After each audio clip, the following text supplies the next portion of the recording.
तो गाइस यार हमारे पास आज क्वेश्चन है, भारतीय संविधान के प्रमुख विशेषताओं का वर्णन करें।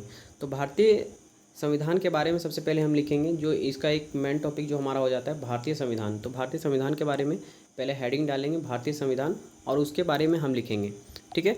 तो भारतीय संविधान 26 नवंबर 1949 ईस्वी को बनकर रेडी हुआ था तथा 26 जनवरी 1950 को इसे भारत के संविधान के रूप में अपना लिया गया था। इसलिए हम 26 नवंबर को संविधान दिवस के रूप में मनाते हैं और 26 जनवरी को गणतंत्र दिवस के रूप में मनाया जाता है। संविधान के बनने के लिए 2 वर्ष 11 महीने और 18 दिन का समय लगा था और भारत का संविधान पूरे विश्व में लिखित रूप से सबसे बड़ा संविधान है। ठीक है। ये आप डेट याद रखिएगा कि कब बना था और कब लागू किया गया था। तो बना था आपका 26 नवंबर को बन के रेडी हुआ था और 26 जनवरी 1950 को अपनाया गया था संविधान के रूप में। ठीक है। और कितने दिन लगे थे ये भी पूछ दिया जाता है कि कितने दिन लगे थे। तो 2 वर्ष 11 महीने और 18 दिन लगे थे संविधान को बनने में। ठीक है। और भारत जो है विश्व का सबसे बड़ा लिखित संविधान के रूप में है। ठीक है। तो संविधान बनाने के लिए पहली बैठक 9 दिसंबर 1946 को हुई थी और इसका जो अध्यक्ष अस्थाई अध्यक्ष बनाया गया था उस टाइम सच्चिदानंद सिन्हा को सभा का अस्थाई अध्यक्ष के रूप में बनाया गया था। और लेकिन जो मुस्लिम लीग था इसका बहिष्कार किया था। फिर 2 दिन बाद 11 दिसंबर को डॉक्टर राजेंद्र प्रसाद को संविधान सभा का अस्थाई अध्यक्ष बनाया जाता है। फिर उसके 2 दिन बाद 13 दिसंबर 1946 को जवाहरलाल नेहरू ने संविधान सभा के उद्देश्य से प्रस्ताव प्रस्तुत किया और संविधान निर्माण का कार्य उसी टाइम से प्रारंभ हो गया। और संविधान निर्माण के लिए बहुत सारी समितियां बनाई गई थी, लेकिन उन समितियों में सबसे प्रमुख जो था प्रारूप समिति, जिसके अध्यक्ष डॉक्टर B.R. अम्बेडकर को बनाया गया था। इसलिए डॉक्टर B.R. अम्बेडकर को संविधान सभा के निर्माता के रूप में जाना जाता है। और जब संविधान बन के तैयार हुआ तो उस वक्त संविधान में 395 अनुच्छेद, 22 भाग और 8 अनुसूचियाँ थीं और वर्तमान में लगभग 470 अनुच्छेद, 25 भाग और 12 अनुसूचियाँ हैं। भारतीय संविधान में अभी तक जो 104 संशोधन हो चुके हैं। ठीक है। अब हम देखेंगे भारतीय संविधान के विशेषताओं के बारे में। तो ये पूरा परिचय था। ये परिचय आपका 1 से 2 पेज में आपका हो जाएगा। उसके बाद हम लिखेंगे संविधान की विशेषता के बारे में। तो विशेषता में सबसे पहला हम लिखेंगे कि सबसे लंबा लिखित संविधान। तो भारतीय संविधान जो है सबसे लंबा लिखित संविधान है। तो इसको हम एक हेडिंग डाल देंगे पहले, उसके बाद हम इसके बारे में लिख देंगे। तो भारत का संविधान सबसे लंबा लिखित संविधान है।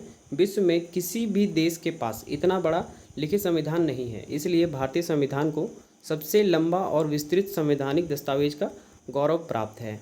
ठीक है। अगला हमारा जो है विशेषता हो जाएगा कि विभिन्न शर्तों से लिया गया है। जो हमारा भारतीय संविधान जो विभिन्न देशों के संविधान से लेकर बनाया गया है ताकि बहुत ही अच्छा और मजबूत बने। तो भारत के संविधान ने अपने अधिकांश प्रावधानों को विभिन्न देशों से संविधान के साथ साथ 1935 का जो हमारा अधिनियम पारित हुआ था भारत सरकार अधिनियम के द्वारा, तो उसके महत्वपूर्ण बिंदुओं को लिया गया है। ठीक है। और डॉक्टर B.R. अम्बेडकर ने गर्व से प्रशंसा करते हुए कहा कि भारत का संविधान को दुनिया के सभी ज्ञात संविधानों को तोड़कर बनाया गया है। जैसे मौलिक अधिकार अमेरिका से लिया गया है, इस प्रकार बहुत से अन्य महत्वपूर्ण प्रावधान जो कई देशों से लिए गए हैं। ठीक है। अगला हमारा आ जाता है, अगला टॉपिक हम डालेंगे कठोरता और लचीलेपन का मिश्रण। जो हमारा अगला विशेषता है वो है कठोरता और लचीलेपन का मिश्रण। तो इसके बारे में हम लिखेंगे कि संविधान को कठोर और लचीले वर्ग में वर्गीकृत किया गया है ताकि समय पर लोक के कल्याण के लिए हित या कल्याण के लिए इसमें बदलाव या संशोधन किया जा सके, परंतु इतना भी लचीला नहीं बनाया गया है कि कोई इसे अपने स्वार्थ के लिए उपयोग करने के लिए बदलाव कर सके। ठीक है। इसके लिए भारतीय संविधान कठोरता और लचीलेपन के संयोजन का एक अनूठा उदाहरण है। तो भारतीय संविधान जो है एक कठोर और लचीलेपन का मिश्रण है।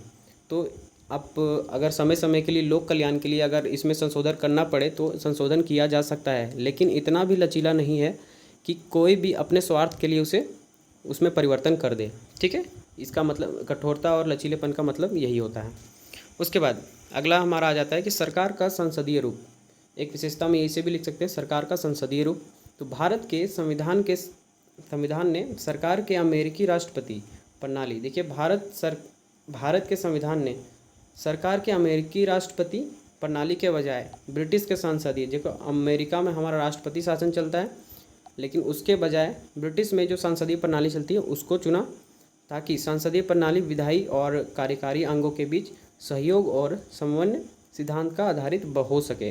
ठीक है, अगला विशेषता हम देखते हैं, बहुत ही इंपॉर्टेंट है ये, कि मौलिक अधिकार। आप सबको पता होगा भारत के संविधान में मौलिक अधिकार जो है बहुत ही इंपॉर्टेंट रोल अदा करता है, तो ये एक विशेषता के रूप में भी आप इसे लिख सकते हैं। तो भारतीय संविधान का भाग 3 सभी नागरिकों को 6 मौलिक अधिकार देता है, जो सबको अपने जीवन जीने का आधार देता है, और इन्हीं मौलिक अधिकारों के आधार पर लोग अपने आज़ादी का हक ले सकते हैं, मांग सकते हैं या फिर छीन सकते हैं। ठीक है, मौलिक अधिकार राजनीतिक लोकतंत्र के विचार को बढ़ावा देने के लिए बनाए गए हैं। अगर आप और भी विशेषता लिखना चाहते हैं तो आप मौलिक कर्तव्य को भी उसमें ऐड कर सकते हैं। तो मौलिक कर्तव्य के बारे में बताता हूँ कि मूल संविधान में नागरिकों के मौलिक कर्तव्यों का प्रावधान नहीं था। मौलिक कर्तव्य को हमारे संविधान में 42वें संशोधन अधिनियम 1976 द्वारा स्वर्ण सिंह समिति की सिफारिश पर जोड़ा गया था। ठीक है, यह भारत के सभी नागरिकों के लिए 10 मौलिक कर्तव्यों की एक सूची देता है। ठीक है, बाद में 2002 में 86वें संविधान संशोधन जब हुआ उस टाइम एक और मौलिक कर्तव्य जोड़ दिया गया, जिससे 11 हो गया। ठीक है, जबकि अधिकार लोगों को गारंटी के रूप में दिए जाते हैं, कर्तव्य की दायित्व है प्रत्येक नागरिक से निभाने की अपेक्षा की जाती है। देखिए, जो हमारा अधिकार जो है वो गारंटी के रूप में दिया जाता है, लेकिन जो कर्तव्य है वो आपसे अपेक्षा करता है कि आप वो निभाएंगे। ठीक है, ये होता है हमारा मौलिक कर्तव्य। ठीक, उसके बाद हालांकि राज्य के नीति निदेशक सिद्धांतों की तरह कर्तव्य भी प्राकृतिक और गैर न्यायिक है। ठीक है, कुल मिलाकर 11 मौलिक कर्तव्य जैसे कि मैंने आपको बताया। और आप इसमें एक और पॉइंट ऐड कर सकते हैं, भारतीय धर्मनिरपेक्षता। तो धर्मनिरपेक्षता के बारे में भी आप एक विशेषता के रूप में भी इसे बता सकते हैं। तो भारत का संविधान एक धर्मनिरपेक्ष राज्य के लिए खड़ा है। ठीक है, इसलिए यह किसी विशेष धर्म को भारतीय राज्य के आधिकारिक धर्म के रूप में नहीं मानता। इसमें देखिए, हमारा भारत धर्मनिरपेक्ष राज्य है, धर्मनिरपेक्ष देश है, जिसमें सारे धर्म चलते हैं, इसलिए किसी स्पेशल धर्म को एक स्पेशल नहीं मानता है। ठीक है, तो भारत के संविधान द्वारा परिकल्पित धर्मनिरपेक्ष लोकतंत्र की विशेषताएं हैं।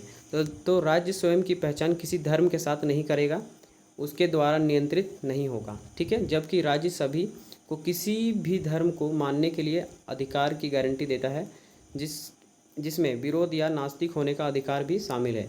यह उसमें से किसी को भी अधिमान्य उपचार नहीं देगा। इसका मतलब यह है कि जो हमारा धर्मनिरपेक्षता का जो अधिकार है, कि धर्मनिरपेक्षता का मतलब किसी को भी कोई धर्म मानने के लिए बाध्य नहीं किया जाएगा। अगर वो चाहेगा तो कोई भी देवता को मान सकता है, कोई भी धर्म को मान सकता है, और नहीं तो नहीं मान सकता है।